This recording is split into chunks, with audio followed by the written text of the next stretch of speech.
Now this is my favorite part of the study because we finally get to the text of the Bible. You can open your Bibles to Genesis chapter 1, verse 1. Again, as I mentioned in the intro, I'll be using the ESV, so maybe you want to follow along in that, but you can read, do whatever you want with whatever text you have.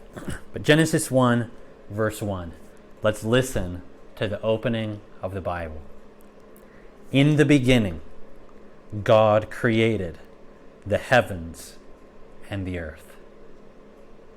Now that's the beginning to an incredible story. But think about what it says. See, the Bible doesn't begin with any sort of argument for God. Instead, the Bible begins by proclaiming the God who is there, and that God is responsible for all that is here. In the beginning, God created the heavens and the earth, and everything in between. Verse 2, and the earth was without form and void.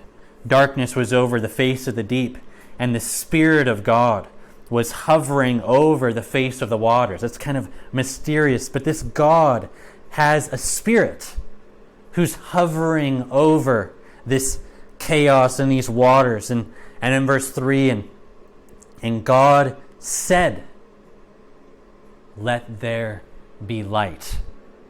And there was light. The God who is there is a God who speaks. And when he speaks, things happen. In verse 4, and God saw that the light was good. Not only does stuff happen when he speaks, but what happens is so good. And God separated the light from the darkness, and God called the light day, and the darkness he called night. And there was evening, and there was morning, the first day. I mean, think of what you've just seen about God. The God of the Bible is a God who is responsible for everything here. A God who speaks, who brings things into existence that do not exist. And what he does is good. Now, look at verse 6. And God said, let there be. Now that's interesting, right? We don't have to even look at exactly what it says because that sounds really familiar, right? And God said, let there be. We can sense that without even reading on. And then look at the end of verse 7. The last line, and it was so. And then look at the end of verse 8. And there was evening, and there was morning, the second day. How about verse 9? And God said, let this happen. And then look at the end of verse 9. And it was so. And the end of verse 10. And God saw that it was good. And God said, let this happen. Verse 11 at the end. And it was so. And the end of verse 12. And God saw that it was good. And verse 13. And there was evening, and there was morning, the third day. What are we seeing? I mean, what is that? It's repetition, right? Why is it there? I want you to think. When you tell a story to a child, maybe of what happened when you were a kid, or maybe you're telling a friend what happened yesterday. Do you realize when you're telling a story, you don't typically pause the story and then tell them, now listen, what I just said there, that was really important. Did you catch that? What I just said, you really need to remember that. Or you don't pause the story to say, now listen, what I'm about to tell you next, this is like the key to interpreting the rest of my day. Now, we don't say those sorts of things when we're telling stories. Certainly, if we were listening to someone tell a story like that, we would get really bothered by that and be like, please don't do that. That's so not interesting. That's not how storytellers emphasize things, right? They don't pause the story and insert little comments to say, now that was important. That's not what happens. Typically, anyway, storytellers will emphasize something through things like repetition. You see, the repetition in the text starts to create anticipation, expectation in the story. Also, it just emphasizes certain things to us already about God. Like, wow, God is very powerful. God is a God of order. God is a God who does really good stuff, right? I mean, all of that's being emphasized through the repetition. But that repetition helps us anticipate what's going to come in the next verse. What I mean is, look at verse 14, and what will you expect will happen on the fourth day?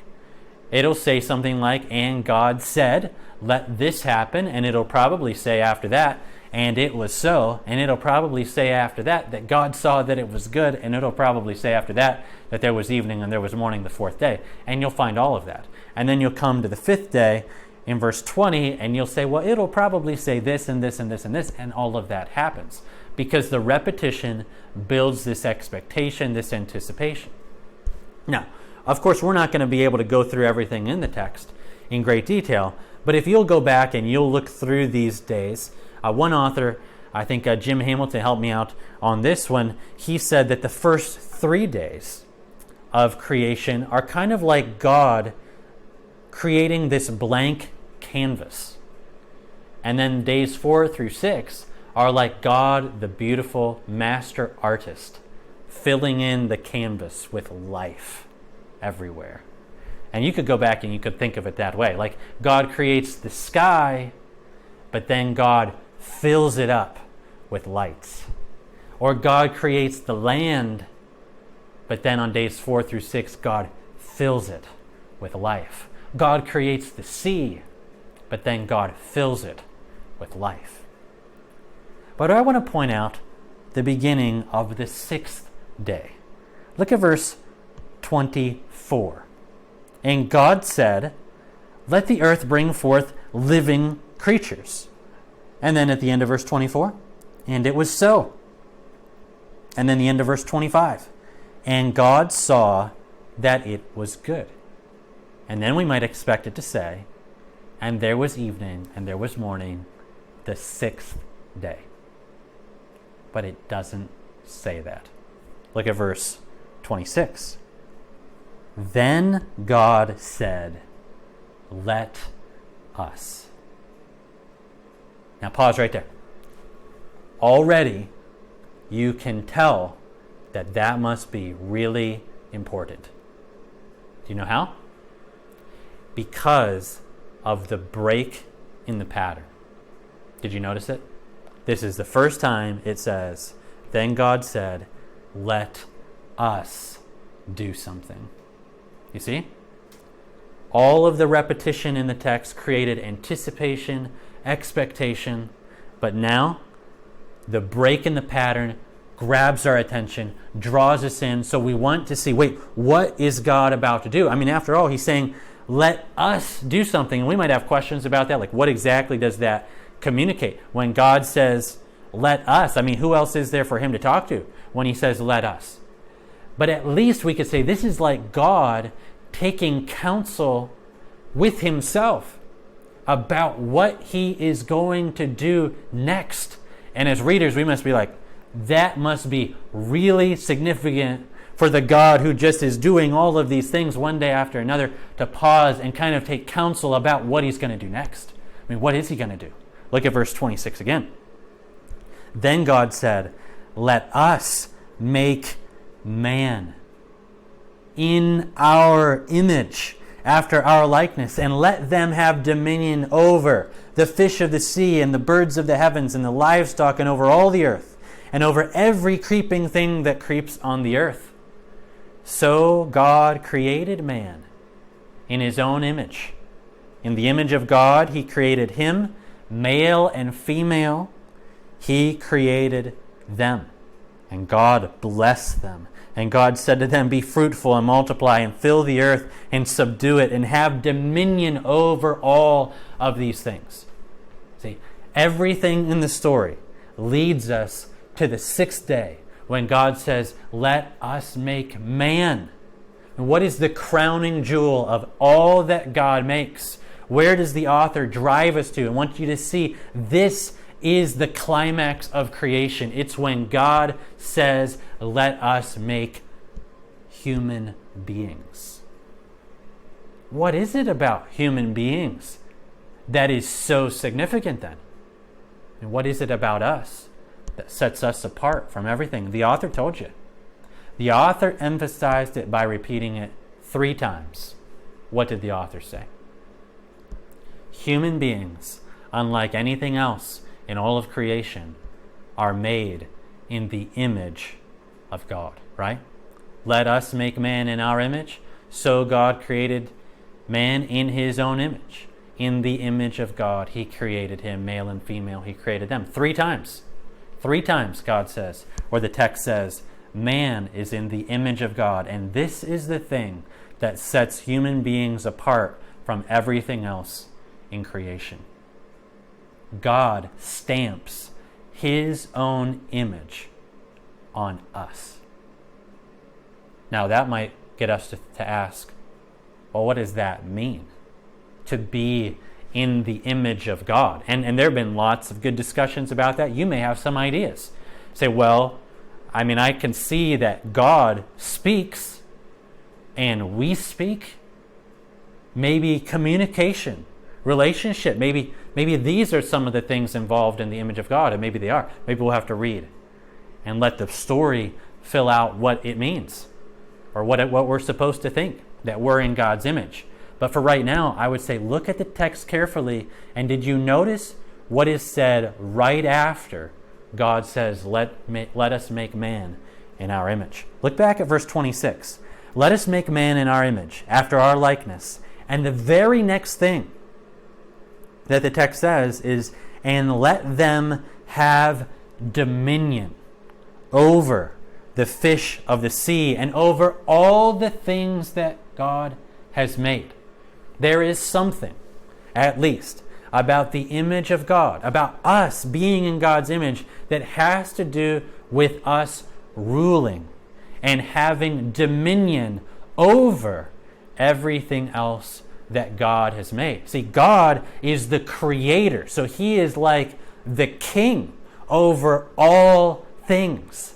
But then at the crowning point, the climactic moment of creation, God makes us in his own image, male and female. He creates us to do what? To rule for him, under him, over all that he has made. And maybe that is a key part of what it is to be in the image of God. It's to be able to reflect God and to rule for God, under God, in a way that pleases God and displays God in the world. Maybe that's part of what it is. But whatever it is, the image of God is what sets human beings apart. It's what gives us great value, greater value than anything else that God has made. And then as you read on in the text, and you look down in verse 30 at the end, and it says, and it was so. And God saw everything that he had made, and behold, it was very good. And there was evening, and there was morning, the 6th day. What a day, right? You read through it and you think that is the greatest day ever so far in the story. And we've seen it in a variety of ways. But I want to point one more thing out about this. That I think you actually could have known that the 6th day was the most important day without even reading so carefully through the details. Do you know how? I think all you would have needed to do was to look at when each day begins and when each day ends and compare them. Because here's what I mean. When does the 6th day start? Which verse? See, it's down in verse 24. That's the beginning of the 6th day. But when does it end? We just read it. It doesn't end until all the way at the end of verse 31. So what is that? 7-8 verses about the 6th day. How many verses were given to the other days? we probably didn't even notice. But if you compare them, one of the things you'll find out is that the sixth day has about twice as much space given to it as any other day of creation. And I'm just suggesting that I think just from that, you could have made a very good guess that the sixth day would be the most important day of creation. Why is that? Because if you want to know how a storyteller emphasizes something or what's really important to the storyteller, just consider how much space, how much time the storyteller devotes to that subject. Here's an illustration. Let's suppose I asked you to write your own life story. Now you might be 8 years old, you might be 58 years old. But if I said, I want you to write your life story, but I only want you to write it in 10 pages. But it has to be 10 pages. So no more, no less. 10 pages, your life story, and I want you to help me and others get to know you. Now here's what I would suppose I would be able to do at the end of that story, especially if you would write kind of some headings about different events or moments in your life. I could look through the story and not even have to read all the details, and I could just find whatever you spent, let's say, 2 pages on, or a page and a half on, and I would be able to say, you know what? I think you must have thought those were the most important moments, the most shaping events of your entire life, because you took, of 10 pages, you took 2 pages just to tell me about that. You must think that's the most important and most influential moments or years of your entire life because of how much space you gave to the topic. There are things you'd skip over, you'd only spend a line on, but in everybody's life there'd probably be a couple of things that you would devote a huge amount of space to. And just from that observation, I would know what you thought was most influential in your life. And that's one of the things you can do as a reader of the Bible, is notice how much space is given to different events in the story. And just like we see here, it'll usually bear out this truth, that that is the most important thing for you to see. So the sixth day of creation is set apart in so many different ways so that we'll see that God's creation of us is the crowning jewel and the climax of all creation. And we're the crowning jewel of creation, not because we're so great on our own, but because God stamped us with His own image, so that together as male and female, we would be able to reflect and display what God is like, and so that we'd be able to rule under God, for God, over all that God has made. And then it ends, the creation story ends, chapter 2, verse 1, thus the heavens and the earth were finished, and on the seventh day God rests from all His work that He has done. He blesses the seventh day, and He rests from all that He's done. Now I want to ask you, if the Bible is designed first and foremost to unveil God to us, what do you see about the God who is there just from the first story in the Scriptures?